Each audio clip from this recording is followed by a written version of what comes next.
हम्म तो आज की इस स्रोतों की गहन चर्चा में हम एक ऐसी दुनिया का विश्लेषण करने वाले हैं जो सतह पर तो बहुत सामान्य दिखती है, बिल्कुल।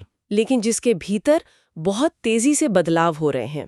मतलब तकनीक हो या अर्थव्यवस्था या फिर जनसांख्यिकी यानी हमारी आबादी का बदलता ढांचा और वैश्विक कूटनीति भी। हाँ, वैश्विक कूटनीति, ये चारों स्तंभ मिलकर हमारे भविष्य की एक बिल्कुल नई और कुछ हद तक चौंकाने वाली तस्वीर बना रहे हैं। तो इस गहन चर्चा का मुख्य मिशन यही समझना है कि दुनिया भर में जो घटनाएं घट रही हैं, उनके पीछे के असल आर्थिक और रणनीतिक कारण क्या हैं। ये बहुत महत्वपूर्ण है क्योंकि आज के सूचना प्रधान युग में हर तरफ से खबरें आ रही हैं, लेकिन उन खबरों को एक साथ जोड़कर बड़ी तस्वीर देखना ही सबसे बड़ी चुनौती है।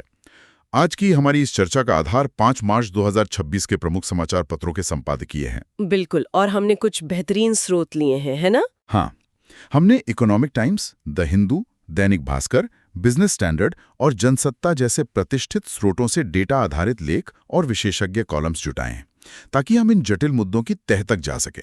तो सुनने वालों के लिए जानना बहुत जरूरी है कि दुनिया में इतनी तेजी से बदलाव हो रहे हैं कि अब सिर्फ सुर्खियां पढ़ना काफी नहीं है। सही बात है। घटनाओं के पीछे के कारणों को समझना जरूरी है। चलिए इसे थोड़ा विस्तार से समझते हैं और शुरुआत करते हैं तकनीक के मोर्चे से। बिल्कुल, तकनीक से शुरुआत करना सबसे सही रहेगा। पिछले महीने बीजिंग में चाइना मीडिया ग्रुप का स्प्रिंग फेस्टिवल गाला शो आयोजित हुआ था। वहां जो हुआ वो सच में हैरान करने वाला था। हाँ, मैंने भी उसके बारे में पढ़ा था। उस शो में यूनिट्री, मैजिकल लैब, गैलबोट और नॉयटेक्स जैसी प्रमुख चीनी कंपनियों के ह्यूमनॉइड रोबोट्स ने मंच पर बाकायदा कुंफू कोरियोग्राफी की। हम कुंफू करते रोबोट्स दिखाते हुए, एकदम सटीक संतुलन बनाते हुए इन रोबोट्स को देखना ऐसा था जैसे कोई विज्ञान कथा असल जिंदगी में उतर आई हो। यहाँ बात सच में बहुत दिलचस्प हो जाती है क्योंकि एलॉन मस्क का एक बयान इस संदर्भ में बहुत सटीक बैठता है। वो चीन की क्षमता वाला बयान। हाँ, उन्होंने चेतावनी दी थी कि दुनिया चीन की तकनीकी क्षमता को कम आंकती है, जबकि ह्यूमनॉइड तकनीक के मामले में चीन बहुत तेजी से आगे निकल रहा है। ये निश्चित रूप से एक बहुत बड़ी तकनीकी छलांग है, लेकिन यहाँ सबसे दिलचस्प बात यह है कि रोबोटिक्स की दुनिया में प्रगति का पैमाना असल में क्या है। मतलब आप किस तरह की प्रगति की बात कर रहे हैं? देखिए, दशकों से फैक्ट्रियों में रोबोट काम कर रहे हैं जो कार के चैसी पर कुछ माइक्रोन मोटा पेंट बिल्कुल सटीकता से कर सकते हैं। वो तो है। वह काम उनके लिए बहुत आसान है, लेकिन अगर उसी रोबोट को एक बगीचे से एक फूल तोड़ने को कहा जाए तो यह उसके लिए सबसे चुनौतीपूर्ण कार्यों में से एक बन जाता है। अरे हाँ, ये तो वही मोरावेग का विरोधाभास है ना, मोरावेग पैराडॉक्स। एकदम सही। जहां आर्टिफिशियल इंटेलिजेंस के लिए शतरंज खेलना या जटिल गणितीय गणनाएं करना बहुत आसान है, लेकिन एक साल के बच्चे की तरह सीढ़ियां चढ़ना या किसी नाजुक चीज को पकड़ना सबसे मुश्किल काम है, क्योंकि इसके लिए इंसान के नर्वस सिस्टम जैसी जटिलता चाहिए। बिल्कुल, आपने एकदम सही तकनीकी सिद्धांत का जिक्र किया। कार को पेंट करने के लिए एक तय और रटी रटाई प्रोग्रामिंग चाहिए, लेकिन एक फूल तोड़ने के लिए रोबोट को रियल टाइम में यह तय करना होगा कि झाड़ी में से कौन सा फूल चुनना है। हाँ, उसे देखना और समझना होगा। सही कहा। उसकी उंगलियों, कलाई और बांह की एक एक मोटर को इतनी सटीकता और कोमलता से काम करना होगा कि फूल टूटे भी और उसकी पंखुड़ियां भी न कुचली जाएं। यहीं पर एम्बॉडीड एआई की अवधारणा सामने आती है। Embodied AI? तो इस सब का असल मतलब क्या है? इसका मतलब है कि ये सिर्फ सॉफ्टवेयर नहीं है, ये एआई और भौतिक मशीनों का एक ऐसा संगम है जहां मशीनें अपने सेंसर और कैमरों के जरिए आसपास के माहौल का डेटा लेती हैं, उसे प्रोसेस करती हैं और इंसानों की तरह रियल टाइम फैसले लेती हैं। यानी अगर कोई मशीन किसी कारखाने में काम कर रही है और वो किसी खराब उत्पाद को खुद पहचान ले और बिना किसी इंसानी निर्देश के उसे उठाकर खुद ही ठीक कर दे, तो ये उत्पादन की दुनिया में एक बहुत बड़ी क्रांति होगी। बिल्कुल, ये सिर्फ ऑटोमेशन नहीं है, ये ऑटोनॉमी है। और इसी ऑटोनॉमी का असर अब सिर्फ कारखानों तक सीमित नहीं रहने वाला है। दैनिक भास्कर के एक विस्तृत संपादकीय में चीन का ही एक और उदाहरण दिया गया है जो स्वास्थ्य क्षेत्र से जुड़ा है। स्वास्थ्य क्षेत्र में एआई? हाँ, चीन के कई शहरों में अब एआई डायग्नोस्टिक कियोस्क स्थापित किए गए हैं। अच्छा, ये कैसे काम करते हैं? ये छोटे डॉक्टर विहीन खोखे हैं जहां एआई मरीजों की प्राथमिक स्वास्थ्य जांच करता है, लक्षणों का विश्लेषण करता है और सीधे दवा बता देता है। ये कदम वहां डॉक्टरों की कमी को दूर करने के लिए उठाया गया है। अगर हम इसे भारत के संदर्भ में देखें तो ये एआई तकनीक एक बहुत बड़ा गेम चेंजर साबित हो सकती है। वो कैसे? क्योंकि स्रोतों में दिए गए आंकड़ों के अनुसार वैश्विक स्तर पर हर 10,000 की आबादी पर औसतन 18 डॉक्टर उपलब्ध हैं, जबकि भारत में यह आंकड़ा सिर्फ 10 है। हाँ, ये अंतर तो बहुत बड़ा है। और अगर हम भारत के ग्रामीण इलाकों की बात करें तो स्थिति और भी गंभीर है। कुछ क्षेत्रों में 15,000 की आबादी पर एक भी डॉक्टर मौजूद नहीं है। ये सच में चिंता का विषय है। और केवल स्वास्थ्य ही नहीं, शिक्षा के क्षेत्र में भी यही स्थिति है। माध्यमिक स्तर की शिक्षा में वैश्विक औसत 17 बच्चों पर एक शिक्षक का है। और भारत में? इसके विपरीत भारत में 28 बच्चों पर एक शिक्षक है, जबकि चीन में सिर्फ 13 बच्चों पर एक शिक्षक उपलब्ध है। 28 और 13 बहुत बड़ा फर्क है। हाँ। चीन अपनी अडॉप्टिव लर्निंग नीति के तहत एआई का उपयोग ये समझने के लिए कर रहा है कि कौन सा छात्र किस विषय में कमजोर है, ताकि उसे व्यक्तिगत स्तर पर पढ़ाया जा सके। तो ये स्पष्ट है कि भारत के लिए एआई सिर्फ एक नई तकनीक नहीं है, बल्कि स्वास्थ्य और शिक्षा में मौजूद इस भारी अंतर को पाटने का एक बहुत बड़ा अवसर है। बिल्कुल अवसर है। लेकिन जब हम तकनीक और डिजिटल बुनियादी ढांचे की बात कर रहे हैं, तो हमें भारत की उस सफलता को नजरअंदाज नहीं करना चाहिए जिसने वैश्विक स्तर पर एक नया मानक स्थापित किया है। आप यूपीआई की बात कर रही हैं? एकदम सही। भारत की डिजिटल संप्रभुता और यूपीआई 2024 के आंकड़े सच में असाधारण है। 172 अरब लेन देन, पिछले वर्ष की तुलना में 46% की वृद्धि और लगभग $2.7 ट्रिलियन का प्रवाह। ये आंकड़े वाकई में बहुत विशाल है। और अगर हम इसकी तुलना वैश्विक दिग्गजों से करें तो वीजा ने 234 अरब और मास्टरकार्ड ने 160 अरब लेन देन किए थे। हमारा अपना यूपीआई इन दशकों पुरानी प्रणालियों को सीधी टक्कर दे रहा है। अगर हम इसे व्यापक नजरिए से देखें तो इसे केवल एक पेमेंट ऐप की सफलता के रूप में नहीं देखा जाना चाहिए। ये भारत के डिजिटल पब्लिक इंफ्रास्ट्रक्चर की बहुत बड़ी रणनीतिक जीत है। डिजिटल पब्लिक इंफ्रास्ट्रक्चर, जिसे हम डीपीआई भी कहते हैं। हाँ। आज की तारीख में 53 करोड़ से ज्यादा जनधन खाते सक्रिय हैं और 36 करोड़ से ज्यादा रुपए कार्ड जारी हो चुके हैं। 36 करोड़ रुपए कार्ड? और रुपए ने भारत के क्रेडिट कार्ड बाजार में 18% की हिस्सेदारी हासिल कर ली है और यूपीआई क्रेडिट कार्ड लेन देन में तो इसका हिस्सा 40% तक पहुंच गया है। लेकिन यहाँ एक बहस भी छिड़ी हुई है स्रोतों में।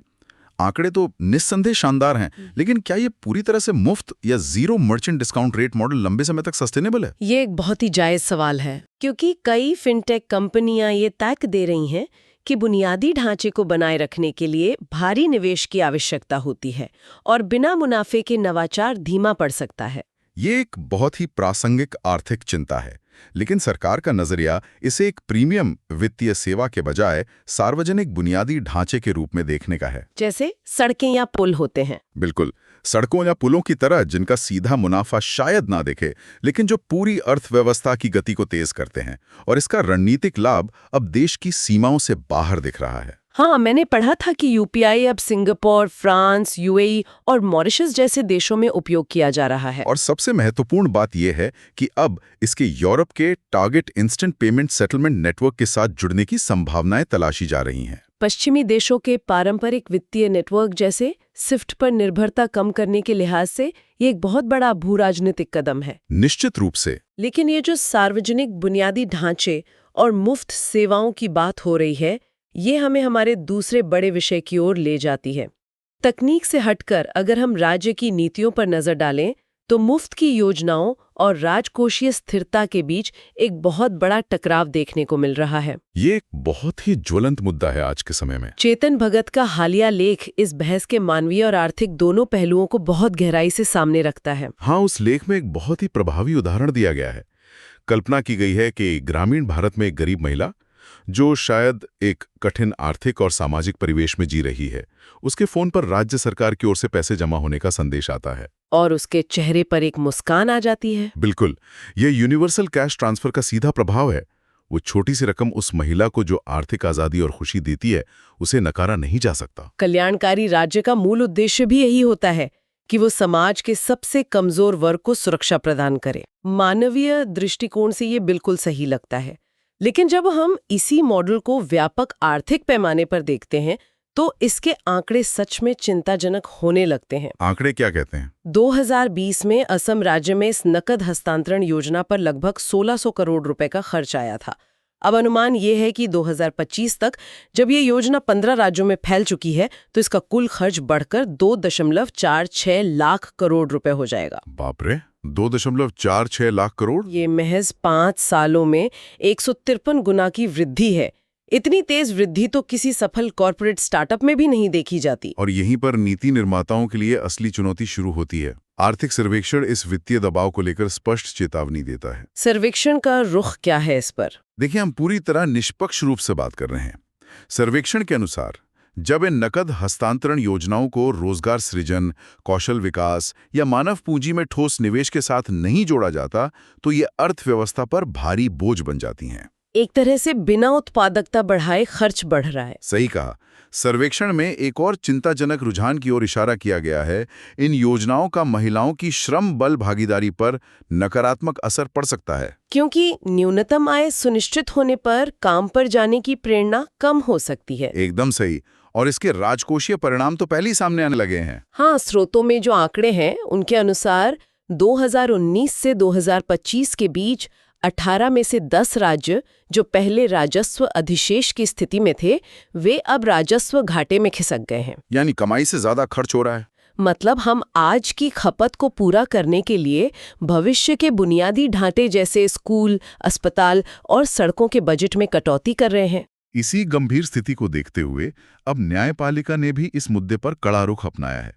मुख्य न्यायाधीश सूर्यकांत के नेतृत्व में सुप्रीम कोर्ट ने इस पूरी बहस की दिशा ही बदल दी है। क्या बदलाव आया है अदालत के नजरिए में? पहले अदालतें इन योजनाओं को चुनावी रिश्वत के दायरे में देखती थीं, लेकिन अब इसे सीधे राजकोषीय स्थिरता और आर्थिक विकास के चश्मे से देखा जा रहा है। ये तो वही मामला है ना जहां तमिलनाडु की एक विद्युत वितरण कंपनी ने राज्य के एक नियम को चुनौती दी थी। हाँ, डिस्कॉम का मामला। उस नियम के तहत उनके राजस्व अंतर को 3% तक सीमित कर दिया गया था। कंपनी का तर्क था कि इस सीमा के कारण उनके लिए मुफ्त बिजली की योजनाओं का बोझ उठाना असंभव हो रहा है। तो एकदम सही। और इस मामले में सुप्रीम कोर्ट का संदेश बहुत स्पष्ट था। अदालत का मानना है कि कल्याणकारी नीतियों के नाम पर राज्य के वित्तीय अनुशासन को ताक पर नहीं रखा जा सकता। मतलब आप भलाई तो करें, लेकिन खजाना खाली करके नहीं। बिल्कुल। अगर किसी कल्याणकारी योजना का उद्देश्य सभी नावों को ऊपर उठाना है, तो नीति निर्माताओं को यह भी सुनिश्चित करना होगा कि इस प्रक्रिया में वे पूरी नदी को ही न सुखा दें। मुफ्त बिजली जैसी योजनाओं से वितरण कंपनियों का ढांचा चरमरा सकता है। तो यहाँ मुख्य बात यह है कि अदालत या आर्थिक विश्लेषक किसी योजना का राजनीतिक विरोध नहीं कर रहे हैं। नहीं, बिल्कुल नहीं।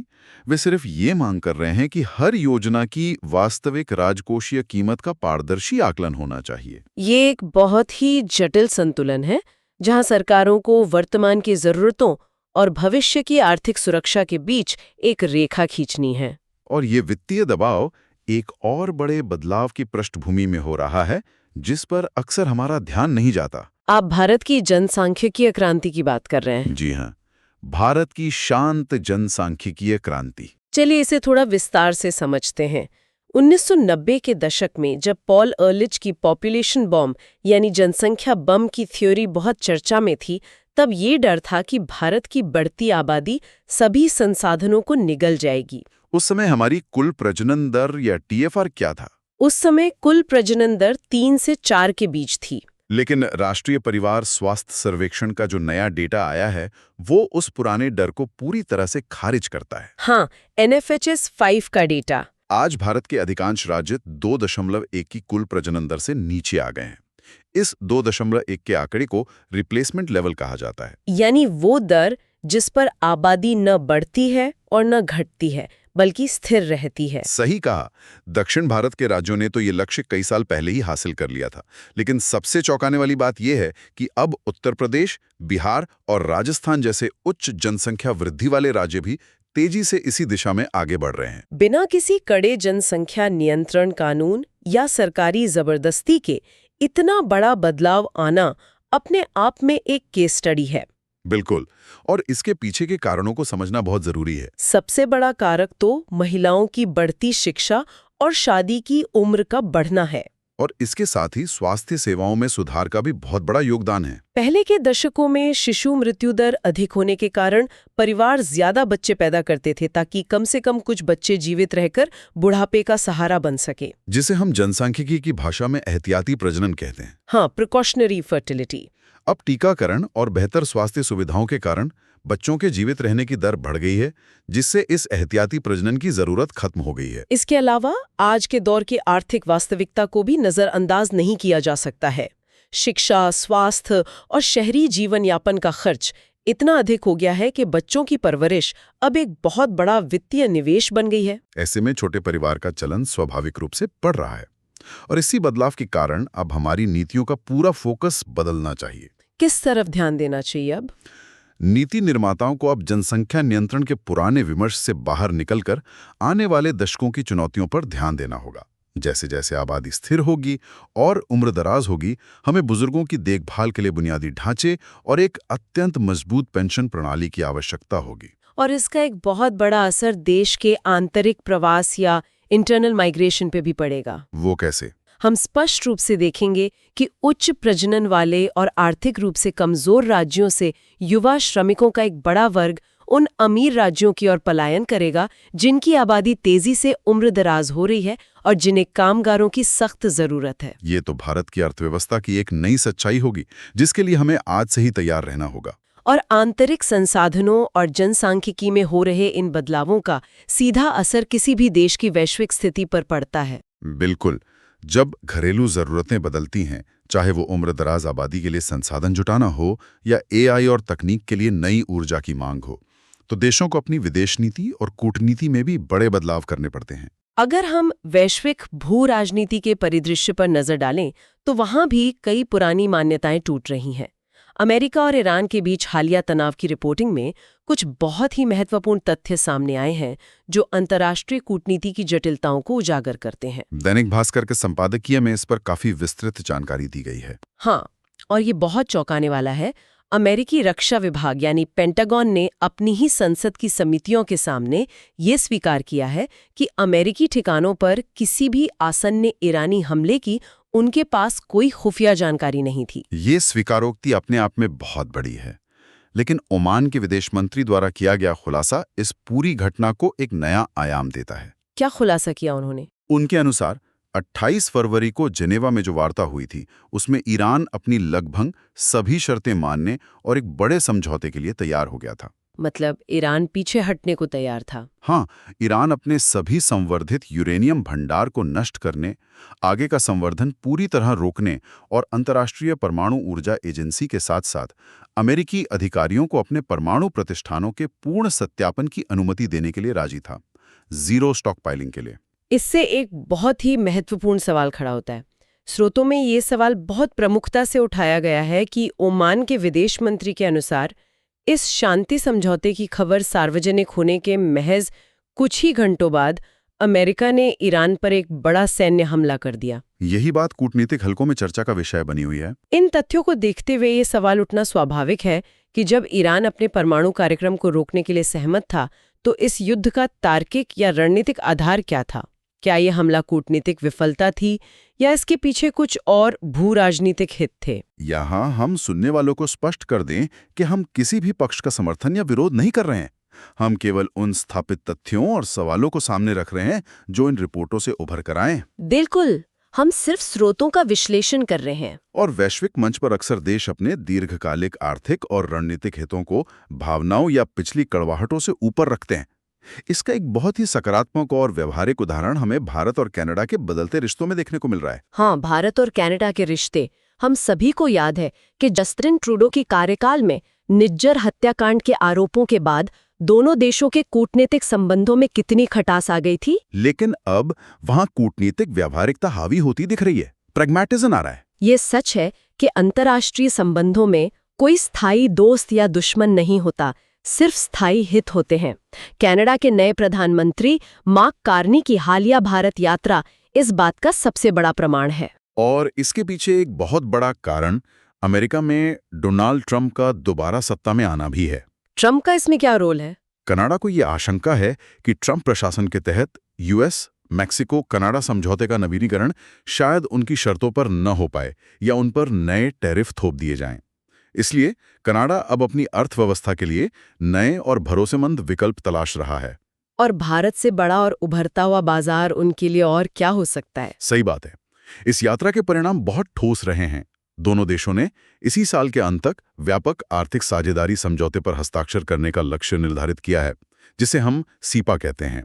व्यापार के आंकड़े क्या कहते हैं अभी? वर्तमान में दोनों देशों के बीच द्विपक्षीय व्यापार लगभग 13 अरब डॉलर का है, जिसे 2030 तक दुगना करके 26 अरब डॉलर तक पहुंचाने का संकल्प लिया गया है। व्यापार दोगुना करना बहुत बड़ा लक्ष्य है, लेकिन मेरी नज़र में इस पूरे कूटनीतिक पुनरुद्धार की सबसे बड़ी उपलब्धि वो ऊर्जा समझौता है जो भारत की भविष्य की ज़रूरतों से सीधे जुड़ा है। आप कैमेको वाले समझौते की बात कर रही हैं? जी हाँ, भारत सरकार ने कनाडा की दिग्गज यूरेनियम उत्पादक कंपनी कैमेको के साथ 1.9 अरब डॉलर का एक ऐतिहासिक समझौता किया है। 1.9 अरब डॉलर। इसके तहत 2027 से 2035 के बीच कनाडा भारत को लगभग 2.2 करोड़ पाउंड यानी करीब 11,000 टन यूरेनियम की आपूर्ति करेगा। ये भारत की ऊर्जा सुरक्षा के लिए बहुत अहम है और इसके अलावा दोनों देशों के बीच दुर्लभ खनिजों या क्रिटिकल मिनरल्स की आपूर्ति श्रृंखला को लेकर भी अहम बातचीत हुई। दुर्लभ खनिजों की जरूरत तो हमें हर नई तकनीक के लिए होगी। उन सब के लिए निर्बाध और स्वच्छ ऊर्जा की जरूरत होगी। ये यूरेनियम और ये खनिज भारत के इलेक्ट्रिक वाहन उद्योग और स्वच्छ ऊर्जा लक्ष्यों के लिए रीढ़ की हड्डी साबित होंगे। ये दर्शाता है कि कैसे ऊर्जा सुरक्षा और आर्थिक जरूरतें देशों को पुरानी कूटनीतिक बाधाओं को पार करने के लिए प्रेरित करती हैं। तो आज के इन विविध स्रोतों से हमने जो ये गहन विश्लेषण किया है, इसका असल सार क्या है? सार यही है कि दुनिया बहुत तेजी से बदल रही है। हमने देखा कि कैसे मोरावेक के विरोधाभास को पार करते हुए रोबोटिक्स और एआई अब हमारी शारीरिक क्षमताओं की बराबरी करने की दिशा में बढ़ रहे हैं। और हमने ये भी समझा कि कैसे राज्य सरकारों को मुफ्त योजनाओं के तुरंत दिखने वाले फायदों और राजकोषीय स्थिरता के दीर्घकालिक नुकसानों के बीच एक कठिन संतुलन साधना पड़ रहा है। इसके साथ ही हमने भारत के जनसांख्यिकीय ढांचे में आ रहे उस शांत लेकिन विशाल बदलाव को देखा जो ये तय करेगा कि भविष्य में हमारी अर्थव्यवस्था किस दिशा में जाएगी। और अंत में हमने वैश्विक कूटनीति के उस यथार्थवादी चेहरे को पहचाना जहां देश अपनी ऊर्जा सुरक्षा और व्यापार के लिए पुराने विवादों को पीछे छोड़कर नए समझौते कर रहे हैं। सुनने वालों के लिए ये समझना बेहद अहम है कि ये सभी घटनाएं अलग-अलग बक्सों में नहीं हो रही हैं। ये एक दूसरे से गहराई से जुड़ी हुई हैं और मिलकर एक नई वैश्विक व्यवस्था का निर्माण कर रही हैं। बिल्कुल।